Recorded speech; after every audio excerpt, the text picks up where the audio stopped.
Face à l'Afrique reçoit aujourd'hui Madame Raïssatou Joël Traoré, qui est consultante et experte en fiscalité internationale.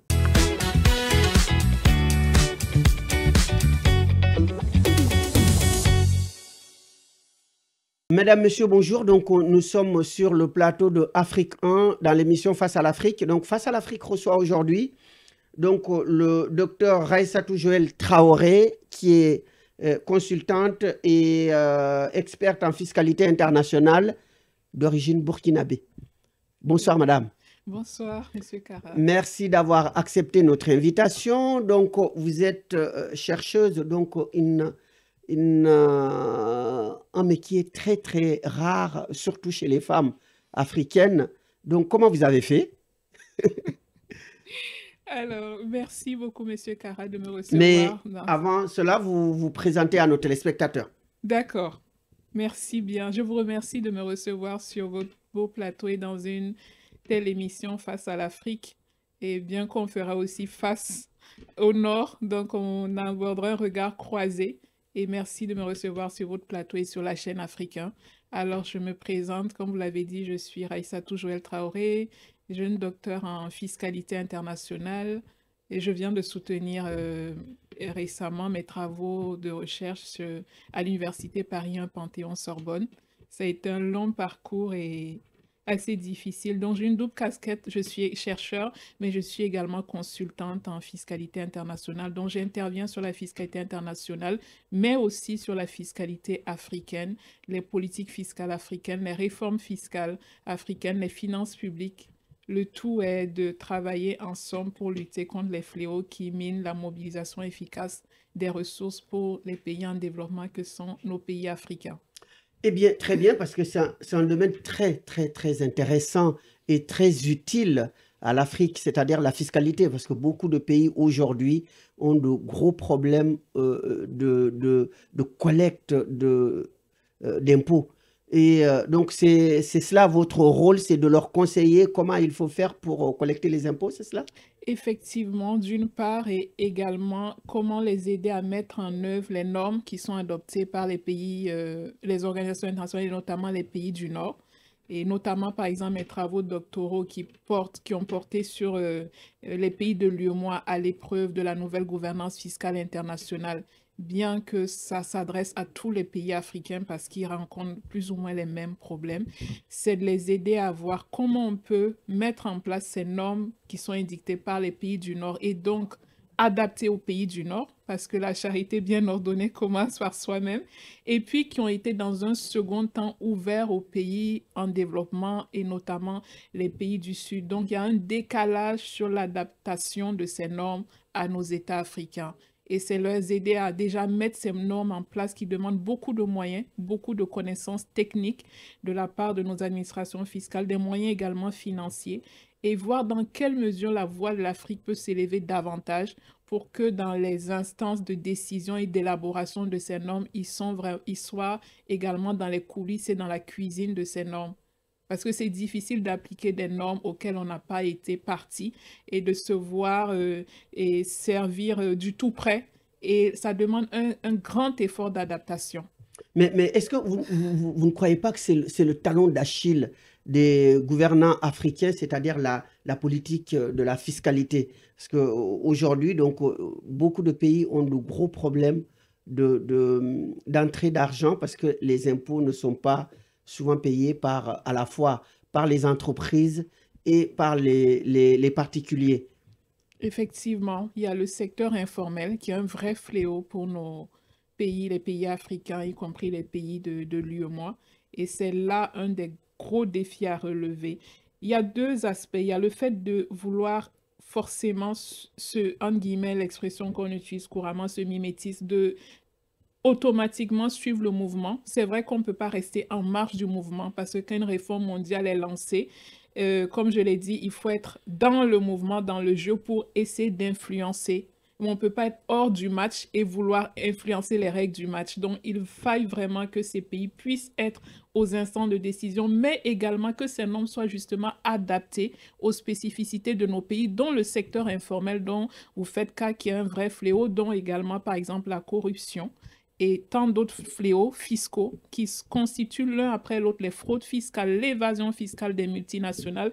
Tout ça mis bout à bout constitue des pertes de recettes fiscales colossales pour nos pays qui ont besoin de ces ressources pour se développer et qui vont les emprunter ou exploiter abusivement nos richesses naturelles, ce qui n'est pas la solution. Donc, il faut les amener à changer cette logique-là et à faire de la fiscalité l'un des principaux leviers de mobilisation de ressources propres de nos États. C'est-à-dire qu'en ce moment, et l'Afrique, en tout cas beaucoup de pays d'Afrique, et aujourd'hui, ils ont une politique de fiscalité qui est en deçà de ce qui doit être. Tout à fait.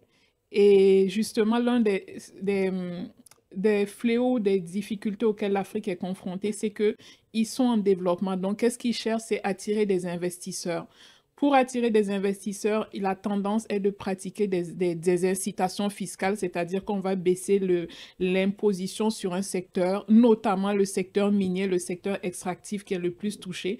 Sauf qu'en baissant ces taux d'impôt pour attirer les investisseurs, derrière, il arrive qu'on n'a pas le résultat escompté parce que c'est quand même donnant-donnant. On vous attire, mais on espère derrière qu'il y aura des retombées en termes de développement de nos pays. Il n'est pas toujours avéré. Il y a des régimes incitatifs qui ont donné des bons résultats, mais également il y a des régimes incitatifs où ça a été des pertes sèches pour les États.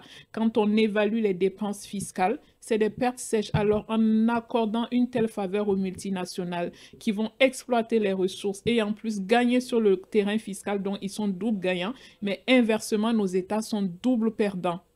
Et donc, il faille vraiment revoir le côté d'incitation à l'investissement. C'est vrai qu'il y a une réforme mondiale qui vient de sortir récemment avec la solution, l'accord de juillet 2021, qui instaure un impôt minimum mondial. Et cet impôt minimum mondial, le taux est à 15% et ça couvre le secteur extractif. Donc, qu'est-ce qui va se passer? Nos États vont devoir se mettre au pas. Et donc, les secteurs où on avait des fiscalités nulles ou très basses, ils vont devoir rehausser leurs impôts. Parce que si vous ne rehaussez pas, les pays du Nord, qui sont les pays des sièges de ces multinationales, je prends par exemple une multinationale canadienne qui vient exploiter ses ressources dans un pays africain, si vous ne rehaussez pas le taux à 15% au minimum pour vous aligner sur cette réforme fiscale mondiale, le pays où se trouve le siège, qui est généralement un pays du Nord, pourra récupérer cet écart-là sur la fiscalité. Donc, on a intérêt à se remettre au pas et en ce sens, cette réforme... C'est-à-dire, c'est harmoniser les taux, parce que sinon, c'est... Est-ce qu'à votre avis, ce n'est pas dû à la concurrence? Justement. Voilà, la concurrence que les États essayaient de baisser les taux pour attirer, et que chacun veut attirer l'investisseur. C'est justement ça, c'est un peu la politique du mieux disant, mais je dirais du moins disant, qui propose moins pour attirer plus d'investisseurs. Et même dans les mêmes espaces régionaux, par exemple l'espace UEMOA, malgré qu'il y ait une harmonisation fiscale avec des taux imposés parmi les États, nous voyons qu'il n'y a pas forcément toujours une conformité intégrale aux directives ou aux règlements pris par l'UEMOA. Souvent parce que, par exemple, le Burkina ou la Côte d'Ivoire, le Mali vont vouloir privilégier tel secteur et dont ils ne vont pas forcément se mettre au pas pour être plus attractif. Mais il y a aussi des réalités sociales parce qu'il y a des fiscalités qui sont faites pour encourager des secteurs et permettre de se développer, pour aussi, par exemple, faciliter le coût de vie des ménages. Donc, il y a la création d'emplois. Exactement, ça dépend de la visée de l'incitation fiscale. Mais il y a une concurrence fiscale dommageable, sans merci, que se livrent les États, même au sein d'un même espace régional, à plus forte raison à l'échelle mondiale. Est-ce que vous croyez que parmi les États, il y a des bons élèves et des mauvais élèves? Bien évidemment, toujours. On ne peut pas tous être à la tête. Donc, oui, il y a des élèves qui sont... Ça dépend sur quelle échelle on se place. Si on se place sur les... Par exemple, dans l'espace UEMOA, le Sénégal est très en avance. Il est le premier pays de l'espace UEMOA qui va commencer à mettre en place des échanges automatiques de renseignements et avec d'autres pays avec lesquels il a signé la convention et d'assistance administrative mutuelle. Donc, par exemple, le Sénégal est un très bon élève dans l'espace UEMOA. Ils ont fait un excellent travail en matière de fiscalité internationale. Et puis, dans le monde, les meilleurs élèves, c'est bien sûr ceux qui ont le plus de moyens parce que c'est des réformes hyper coûteuses. Donc, on va voir que les pays du Nord, bien évidemment, se mettent au pas. Les pays du Sud, y compris africains, sont à la traîne. Et puis, en Afrique, il faut encore dissocier. L'Afrique du Sud, par exemple, qui a pas mal de moyens, est au devant, ou le Nigeria, certains pays, selon leur force économique et également selon leur avancement et développement économique, vont pouvoir se permettre de dépenser dans les coûts que demande cette conformité ou de passer sur des enjeux pendant que d'autres ont d'autres priorités, comme les pays de l'AES où la priorité, ça serait la lutte contre le terrorisme, par exemple. Donc, tous les pays africains, même s'ils ont un paysage globalement commun, ils n'ont pas les mêmes défis, pas les mêmes priorités, et comme la fiscalité relève pleinement la souveraineté des États, on va avoir ce jeu-là et cette différence de niveau de mise en œuvre. Alors, donc, par exemple, donc, la politique fiscale de beaucoup de pays africains aujourd'hui, ils ont du mal à mettre en place cette politique fiscale. Parce que, donc, on a évoqué aujourd'hui l'informel. Oui. Mais en dehors de l'informel, est-ce que vous croyez qu'il y a d'autres freins à la mise en place de cette politique fiscale, par exemple, pour certains pays d'Afrique, parce qu'ils ont du mal à collecter l'impôt? Oui, justement, notamment dans la mise en œuvre des normes de fiscalité internationale pour pouvoir mieux taxer les multinationales ou les contribuables qui se rendent auteurs de fraude et d'évasion fiscale. Il fallait pouvoir localiser ces revenus expatriés de façon illicite ou illégale hors du pays en question. Et pour ça, ça demande un échange de renseignements. Sauf que pour échanger des renseignements, il faut garantir la sécurité des échanges que vous recevez d'un pays et que vous envoyez à un autre pays pour dire, OK, sur tel contribuable ou sur telle multinationale qui se trouve sur vos territoires, j'ai besoin de tel renseignement, mais il faut être sûr, il faut atteindre un niveau de sécurité informatique élevé, alors que l'infrastructure informatique est également le talon d'Achille de pas mal de pays africains. Si vous rajoutez le problème de délestage, qui est un problème à en prendre en compte, tout ça se rajoute parce qu'il faut que ces unités puissent fonctionner en permanence. Il faut un système informatique robuste pour éviter que ces systèmes soient attaqués. C'est beaucoup de dépenses pour les pays. Il faut également une expertise des fonctionnaires de l'administration fiscale qui n'ont pas forcément l'expertise qu'il faut. D'où le fait que les pays, les programmes, y compris africains et les organisations internationales multiplient les programmes de renforcement de capacités qui vont permettre cette mise à niveau de nos administrations fiscales et des fonctionnaires de l'administration fiscale pour qu'ils puissent mieux comprendre quand on parle des prix de transfert, quand on parle de la complexité, parce que c'est des normes extrêmement complexes, même pour les pays du Nord. À plus forte raison pour ceux qui ont subi cette réforme et qui se la voient, entre guillemets, imposée, c'est encore très difficile. Donc, il faille ce renforcement de capacités nationales, sous-régionales, continentales et internationales pour qu'on soit à même de comprendre de quoi il s'agit et ce vers quoi on va. C'est pourquoi j'aime éviter un peu les termes trop techniques parce que je veux que tout citoyen lambda puisse sortir de cette complexification du débat fiscal qui est très complexe. Oui, mais et à votre avis, parce qu'il y a quand même... est-ce qu'il y a assez d'experts comme vous, africains d'origine, hein, qui peuvent mettre en place toutes ces normes-là et qui connaissent bien ce domaine, la fiscalité, parce que c'est un domaine, comme vous dites, très complexe. Est-ce qu'il y a beaucoup de spécialistes dans ce domaine-là pour pouvoir aider les États, hein, nos États? Oui. Oui, de plus en plus, il y a assez d'experts qui se forment sur les questions et il y a des pays qui ont les moyens d'investir. Je vais encore reprendre par exemple le Sénégal et dont le Sénégal qui est membre même du bureau de pilotage au niveau du cadre inclusif sur le BEPS. Le BEPS, c'est en fait tout ce qui lutte contre l'érosion de la base d'imposition. Et donc, oui, certains pays investissent davantage dans la formation de leurs administrations et de leurs fonctionnaires. Et puis, il y a d'autres qui vont s'auto-former et proposer leur expertise, comme c'est mon cas, mais il y a également d'autres experts en matière de fiscalité internationale, fort heureusement. Donc, je crois que ce noyau va s'accroître et c'est mon invitation, c'est qu'on s'intéresse davantage à cela parce que c'est vraiment un levier, un nid à exploiter pour mobiliser des millions et des millions de ressources, de recettes fiscales qui nous échappent chaque année. Est-ce que c'est pas aussi de former les gens à l'éthique et à la morale, parce qu'il y a beaucoup de corruption hein, dans ce secteur Tout de à la fait. fiscalité. Donc, est-ce que dans la formation, on inclut là-dedans l'éthique et la morale? C'est ce qui manque, je dirais, un peu en Afrique. Par exemple, dans les pays développés, notamment, y compris la France, c'est répressif pénalement. Alors que chez nous encore, il y a encore une part belle face à la corruption. Donc, quand on voit des arrangements entre les multinationales et les pays, et même souvent les mesures qui sont adaptées par certains pays découlent d'accords implicites avec des multinationales pour leur favoriser cette exploitation ou sur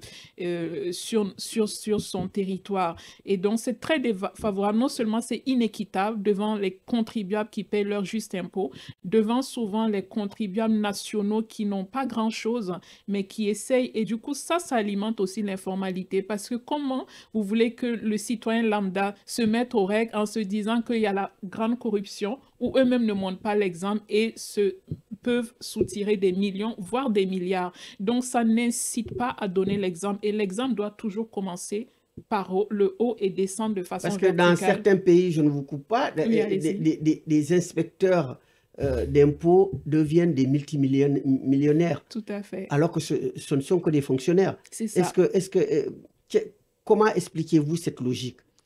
Ben, on a vu clairement des redressements fiscaux, ça arrive, et puis ils vont par exemple dire on va faire une enquête, une expertise, hein, une audit fiscale sur telle entreprise parce qu'on a un doute sur sa conformité fiscale. Et puis, ben, quand on vous sort une addition de régulariser vos impôts à des millions, à des milliards, il est clair qu'une grande entreprise de la place ou une multinationale préfère vous filer 50 millions que d'avoir un redressement fiscal de 100 millions. Sauf que 50 millions, c'est presque tout ce qu'un fonctionnaire peut obtenir en une carrière ou même en 10 carrières, si je peux dire. Et donc, effectivement, sur le terrain, et il y a ces facilités-là pour que certains inspecteurs des impôts puissent être soudoyés. D'où le fait aussi de bien payer ses fonctionnaires et puis de beaucoup les sensibiliser sur le développement. Parce que si on n'est pas patriotique, l'argent, on se le voit toujours proposer d'une manière ou d'une autre. Mais il faut vraiment être animé de ce désir de se dire, OK, quand cet argent rentre dans les caisses de l'État, ça va financer des écoles.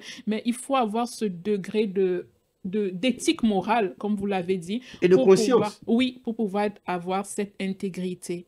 Et justement, avec les normes fiscales internationales, on est en train de partir de plus en plus vers la transparence fiscale. Et c'est pourquoi certains pays africains traînent un peu du pas à adopter ces normes parce que ça va beaucoup réduire la corruption. Parce que vous avez des échanges de renseignements, ça prône la transparence fiscale, mais ça avance puisque maintenant, même pour avoir des financements de certaines banques, ils vont regarder votre niveau d'intégrité, quel est le taux de corruption, est-ce que vous êtes conforme aux normes internationales qui ont été mises en place pour vous aider à améliorer votre fiscalité ou vos finances publiques. Et si elles ne sont pas saines, ça sera difficile que vous obtenez des bailleurs de fonds internationaux, des financements. Donc, c'est un peu la pression ou le couteau sous la gorge qu'ils ont et qui permettent à certains ou qui incitent les dirigeants et certains pays à se mettre au pas. Donc, je pense qu'on progresse. Ah, Timidement, mais oui. mais oui. Alors, donc, est-ce qu'il y a beaucoup de femmes dans ce domaine? Parce que, comme on dit, c'est un domaine technique et ça demande beaucoup d'années d'études. C'est vrai. Et c'est un domaine très sensible également, parce qu'on a parlé de corruption. Est-ce qu'à votre avis, il y a beaucoup de femmes qui sont dans ce domaine comme vous? Oui, effectivement, beaucoup, ça serait un grand mot. Je sais que c'est un domaine où il y a plus d'hommes experts. Et puis, on recherche encore un peu les femmes et encore francophones, parce que la plupart des normes internationales sont en anglais. Donc, les pays francophones sont un tout petit peu à la ramasse, j'exagère, mais ça demande également cette maîtrise de l'anglais. Pour ma part, personnellement, et la fiscalité, c'était une matière dont je ne voulais pas en entendre parler.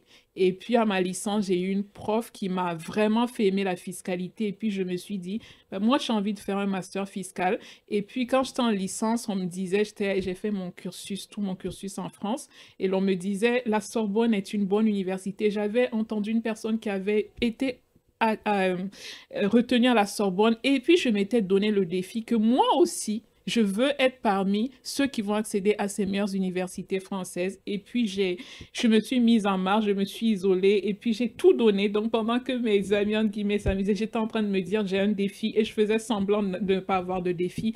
Et puis, ben, j'ai obtenu ce que je voulais. Et après le Master 1, j'ai fait mon Master 2. Je me suis dit, je veux aller plus loin, je veux faire un doctorat et je voulais être également avocate. Donc, bon, on ne peut pas tout faire à la fois.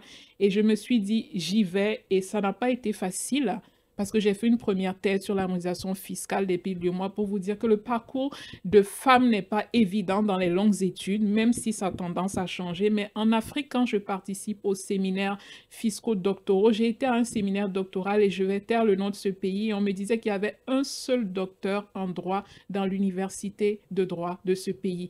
Donc, pour dire Femme ou homme? femme. Ah, d'accord. Donc, pour accéder vraiment à un niveau d'études élevé avec les contraintes sociales, souvent, c'est pas évident pour les femmes, même si ça change. On a beaucoup de femmes leaders africaines à des hautes institutions internationales, mais il faut beaucoup de persévérance, il faut affronter les barrières sociales parce que tout le monde ne va pas comprendre que vous fassiez des longues études pendant que vous pouvez vous mettre à gagner rapidement de l'argent, pendant que vos promotionnaires sont à tel niveau, mais tout dépend, je dirais, de sa vision. Et moi, j'encouragerais toutes ces femmes à se lancer, avoir sa vision, ne pas se laisser être sous pression et complexer et être décomplexée de son statut de femme, assumer que la société peut vous décrier pendant un temps, mais la même société ou votre cadre familial qui peut vous décrier un temps est le même qui vous applaudira quand vous franchirez la ligne d'arrivée. Mais il faut avoir une vision claire. Moi, je savais où je voulais aller. Alors, même s'il y a eu des arrêts, même si moi-même je déviais parfois de ce...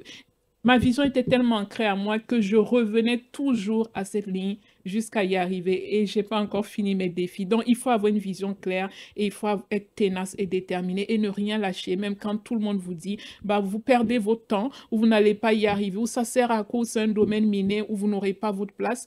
Moi, je disais, OK, j'acquiesçais, mais sachant que dans les coulisses, je me préparais et que je m'étais donné pour défi. Cet objectif, je vais l'atteindre. Je l'ai atteint en partie parce que j'ai encore, comme j'ai dit, d'autres défis. La thèse n'est pas... Mais ça vaut dans ma vie en général.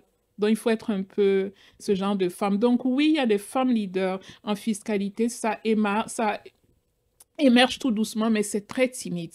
C'est encore très timide. Est-ce que c'est un domaine qui est quand même adapté à l'environnement des femmes? Est-ce que c'est un domaine qui, voilà, qui est... Parce que ça doit être un domaine très tentant et très difficile. C'est vrai. Très décrié. Donc, est-ce que ça ne vous freine pas?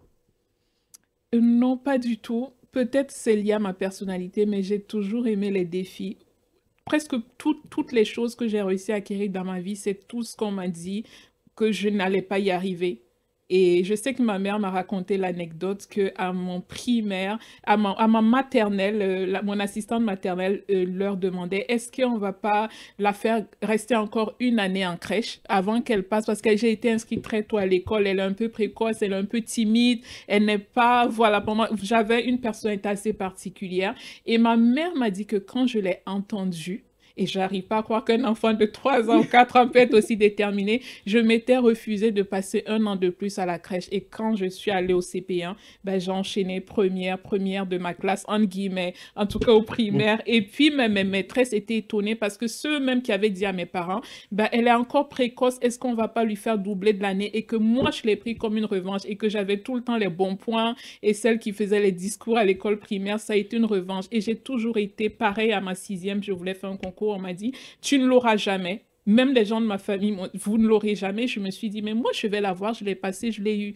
Et ça a été comme ça à chaque étape de ma vie. Donc, j'ai envie de dire, c'est peut-être la personnalité, mais allez-y là où on vous dit que c'est impossible. Si c'est ce que vous voulez faire, bah, comme on dit, seul le ciel est notre limite. Il faut y aller. Et moi, je pense que ça paye. Quand bien même ça prend du temps, ça paye. Et c'est nous qui allons révolutionner l'Afrique et les femmes. Et les femmes.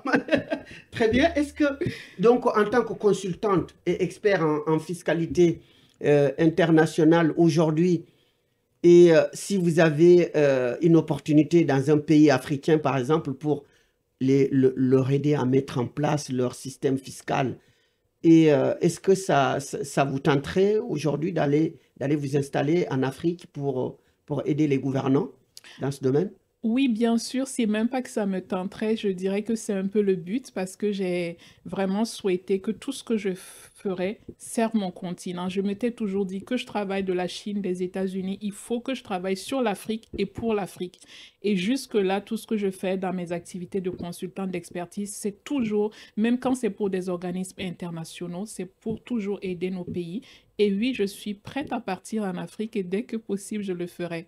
Et je vais servir mon continent encore très longtemps parce que c'est ma vocation et c'est ce pourquoi je me suis battue jusqu'ici. Je veux que tout ce que j'ai capitalisé serve mon continent et serve la jeunesse. C'est votre esprit de Burkinabé, parce qu'on dit les Burkinabés, les hommes et les femmes sont tous hyper déterminés. À en croire, à en croire. Mais je pense qu'on ne peut pas passer le temps à critiquer sans apporter sa pierre à la bâtisse et que je compte bien retrousser les manches. Même si je n'ai pas attendu maintenant, je participe à des séminaires gratuitement pour divulguer le savoir au maximum. J'ai dit qu'il faut briser les barrières d'accès au savoir et je me bats pour ça. Et je me dis, autant que je peux, ce que je sais, ce que je connais, il faut le propager au maximum. Et c'est d'ailleurs une des raisons pour laquelle je suis sur votre plateau, parce que je veux que tout citoyen ait accès au savoir et accès au peu que je sais. Et ce pourquoi je me suis battue, que ça serve aux autres. Donc oui, j'irai en Afrique et je servirai l'Afrique. Donc je suis partante dès Donc, que est-ce que possible. vous, à votre avis, entre les pays anglophones et francophones en matière fiscale, Oui. eh bien, quelle est la zone la plus, comment on peut dire, efficace et mieux dotée ou bien organisée, selon vous? Les pays anglophones, ils sont quand même assez plus robustes, plus dynamiques également dans les réformes fiscales. Et puis, il faut voir qu'ils ont une part belle au niveau des institutions internationales. Vous voyez que souvent, vous aurez, par exemple, le Nigeria qui arrive souvent à la tête des institutions, y compris sur le continent, à l'étranger. Donc, oui, je pense qu'il y a un vrai dynamisme au niveau des pays anglophones. C'est pas du tout. Donc, nos pays francophones ont du pain sur la planche. Ils ont intérêt à faire appel à des experts comme vous et puis en informer beaucoup pour pouvoir maintenant être au même niveau. Effectivement, c'est ça. Il y a vraiment une remise, un renforcement de capacité à faire au niveau de nos administrations fiscales francophones. Il faut également renforcer, moderniser nos administrations fiscales et puis ben, être bilingue aussi. Parce que, comme j'ai dit, c'est beaucoup de normes, souvent en anglais. Et quand on va dans ces conférences pour écouter qu'est-ce qui se passe, si vous avez la barrière de la langue, c'est vrai qu'il y a des traducteurs dans ces conférences, mais c'est pas pareil que d'assimiler ce dont on parle dans la langue dans laquelle c'est fait. Donc, il faut aussi que les francophones, c'est vrai que les anglophones ne s'intéressent pas pour autant en français, mais pour l'instant, le monde fonctionne plus en anglais qu'en français. Donc, j'inciterai également et la jeunesse et nos administrés à se mettre à l'anglais et puis Voilà, eh bien, vous avez donné le Sénégal comme exemple, par exemple, en matière de fiscalité. Et le Premier ministre actuel du Sénégal est venu de ce monde.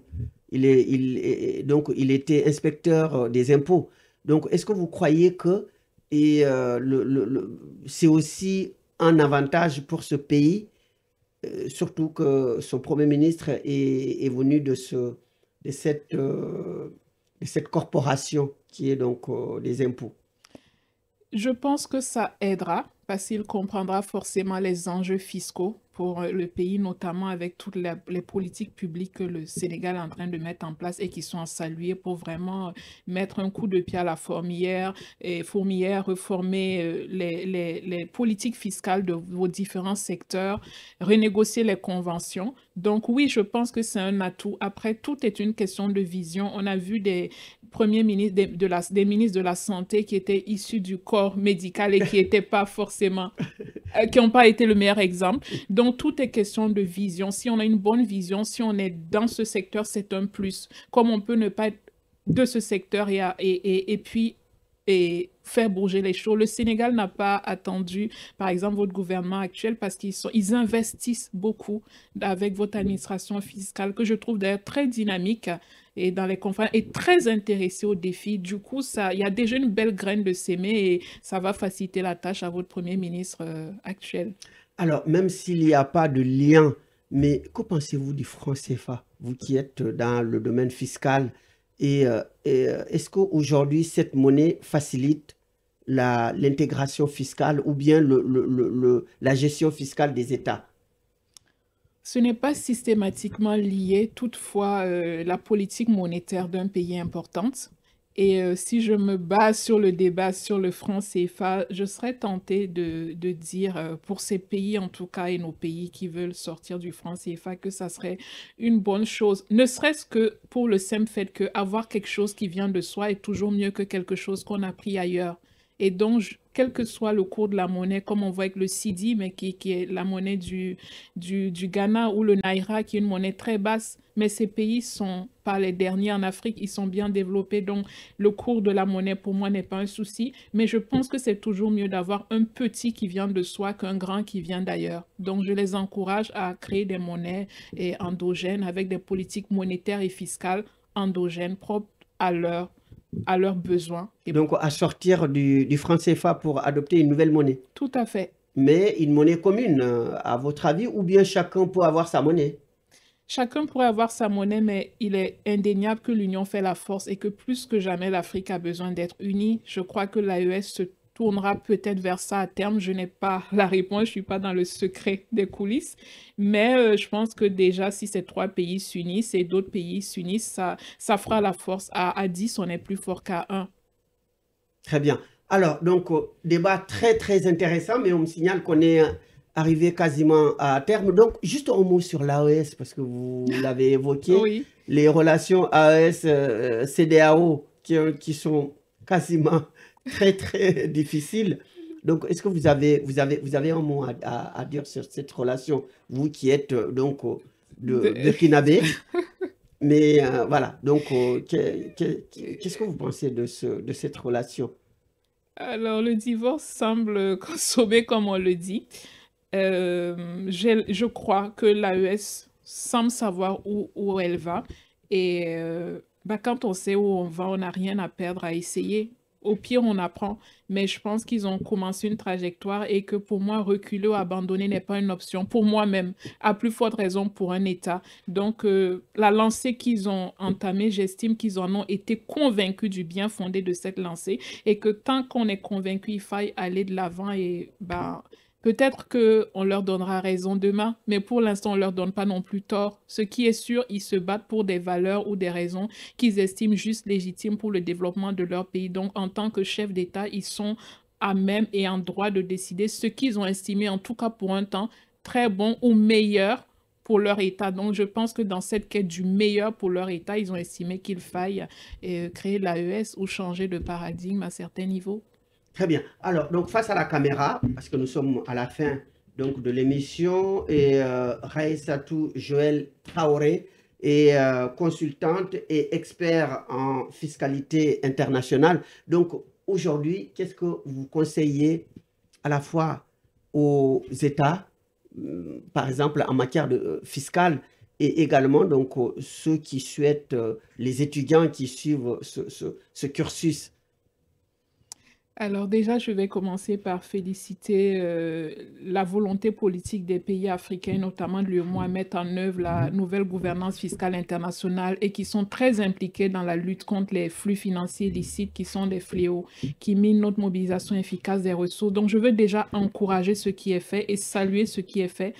Cette réelle volonté politique, je souhaite qu'ils accélèrent ce processus et que les États à la traîne, comme par exemple le Mali ou le Niger, qui n'ont pas encore mis certaines conventions importantes en matière de fiscalité internationale, emboîtent le pas. Mais ce message vaut pour tous les pays africains qui sont un peu en règle. Je souhaite que les États investissent davantage à la mobilisation, à la mise en œuvre des normes fiscales internationales, mais aussi à la réforme et à la penser et concevoir des réformes fiscales endogènes adaptées à nos pays, adaptées à nos sous-régions, adaptées à nos continents et continuer la lutte pour l'intégrité, davantage de transparence. Et aux jeunes étudiants, je leur dirais de rester ambitieux, de aller au bout de leur vision, de s'intéresser à tout, parce que l'ignorance est vraiment, je pense, la pire des choses. Et puis de ne rien lâcher. Je souhaite que le manque de moyens ne soit pas une barrière. On n'a pas forcément tous les mêmes moyens, Mais on dit que mourir pauvre n'est pas de sa faute, et naître pauvre n'est pas sa faute, mais mourir pauvre est un choix. Donc, je veux dire, quelles que soient les conditions et les difficultés dans lesquelles on est né, il faille se battre. Et je pense qu'on arrive toujours à frayer le chemin, même s'il faut percer dans la montagne et frayer un chemin.